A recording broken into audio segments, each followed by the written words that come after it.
Hey everyone, I want to go show you guys if you guys were interested in purchasing any of these keyboards for the iPad mini. This is part of one of them. This is the Zaggkeys MINI 7. They do have a MINI 9, which is actually a little bit wider. Gives you a better keyboard typing experience. But let's take a look at this one. This is the MINI 7. As you can see here, it's made for the Apple iPad mini. It's 0.88 ultra thin. It's very durable exterior, says compact Bluetooth keyboard. This pairs up supposedly very quickly and easily. It's got a built-in stand, as you can see here. So we'll test that out really quickly. These are retailing for about $89, but you can probably pick one up. I don't know, maybe for $69, $49. You do have to do some searching. This one was sent to me for free, so I'm gonna just test this out and see how good this is. This is probably good for like small typing, but we'll take a look at it. Again, this just gives you a quick look at what the keyboard is. So let's take a quick look at this, and we'll see how quickly this it works on the iPad mini. As you can see, it's just basic packaging. It's got the little cover here. So inside you get, oops, let's put this to the side. Comes with the micro USB cable here, so you can charge this. These charge with the micro USB. So these are supposed to last you maybe a month, depending on how much you're typing. It's got quick instructions here, probably how to pair it. So we'll just put those to the side, but let's just quickly show you. Yeah, it tells you just how to set it in and how to put the cable in to charge it on the side of the keyboard there.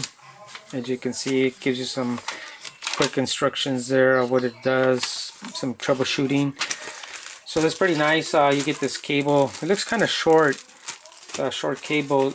You might just kind of use any of your other device cables you have here, because that would also work on it. Not, you know, you can just use any, maybe from your cell phone or something. So we'll probably won't use those. Let's take a quick look around this keyboard. As you can see, it's very very thin. As you can see here, it's very flat and thin, so it's kind of keeping it very minimum to the design here. As you can see there, let's do a little walkthrough here, and then see the front here, very thin. So the keys here kind of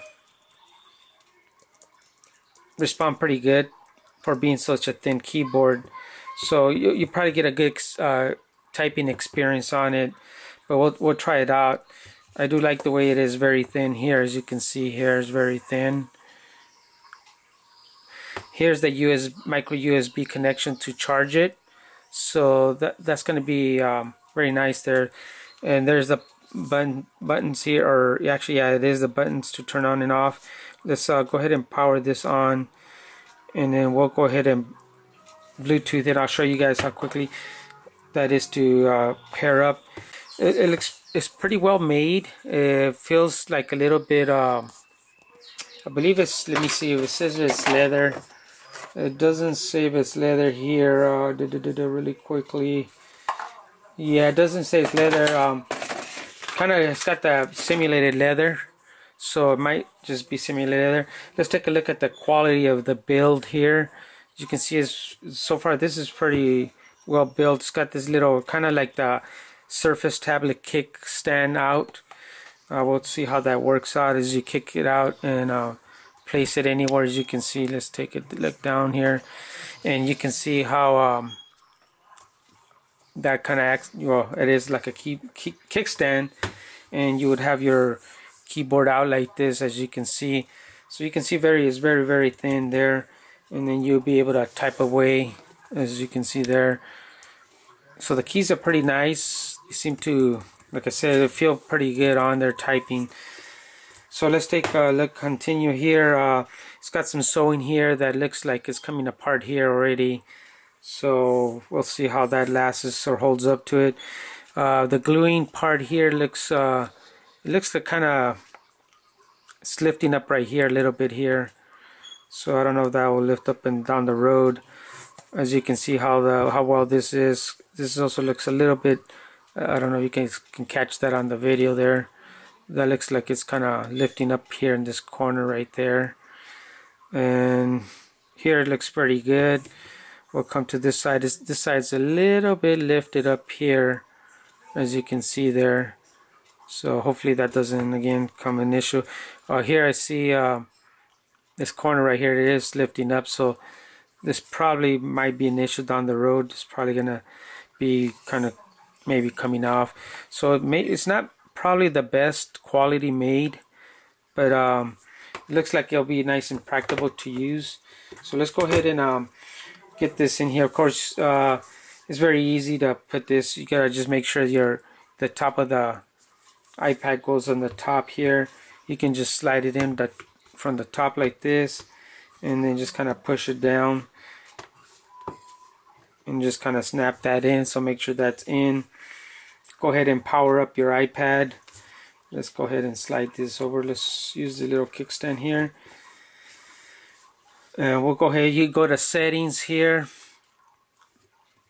and go down to Bluetooth, and then what we'll do, go ahead, oops, let's go, I had it already on. You got to power that on and go ahead and hit this Bluetooth there. See, it's picked up that. So basically it's picked up the Bluetooth there. Just click on it and it's supposed to pair very easy, just like this. As you can see the light, so it looks it's connected already, as you can see there. So that was very trouble-free there, so that's pretty good. So it does like it's clean, that is very easy. You have your home keys here, keyboard. It's got some shortcuts here, volume control, or actually for playing music when you're playing. The volume control is working good. As you can see, that's to lock on and off here, as you can see there on the keyboard. And I'll show you guys also, if you push this on and off, as you can see, you would have to slide this over. But if you don't want to slide that over and you want to kind of just go straight, if you push this the square key here, as you can see on the keyboard, usually, let me see, sorry, I'll show you guys. If you push this keyboard, that one that has the icon of a keyboard here, it goes straight without having to use the lock screen. So that's kind of like a shortcut there. I'll show you guys again. You push this and it goes straight to the desktop screen. If you push the unlock and lock, you would have to lock it this way, or if you tap the key for the desktop as well, the square one, again you have to slide it there. But the keyboard one key works very nice. So, and as you can see here, let's take a look at the keys here, the layout. As you can see here, they are kind of small. Everything, like you can see, they've shrunk down the tab key. These are kind of okay. As you can see, my finger on top of it. So, you know, if you have your hand on there, you probably could type, like I said, very good for short documents. You probably could, you know, again, type quite a bit. It's got some function keys here, as you can see. As you can see, the enter key here, it is on the small side, so maybe when you're typing and trying to enter, they try to condense more this. And also the shift key is a bit smaller. So I don't know how that will come into play once I start using it. I can probably get used to it, you know, when I'm on the go.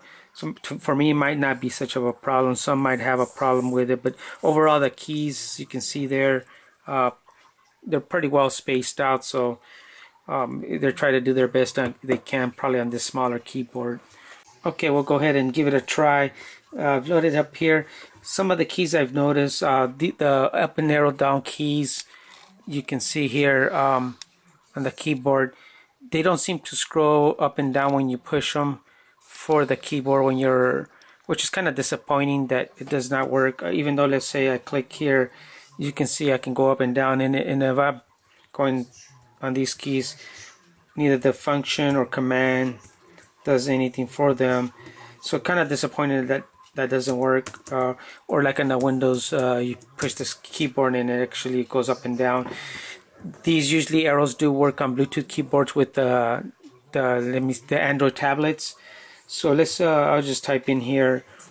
Let me see. I'll type up here msn.com. So the keys, you know, felt very nice.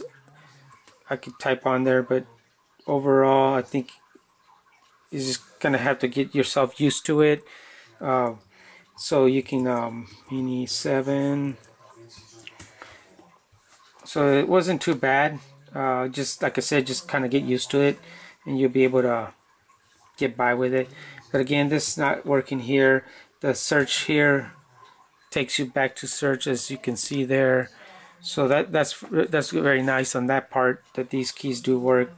This brings up the keyboard when you're in a area that you just want to go ahead and use the on-screen keyboard versus the keyboard here.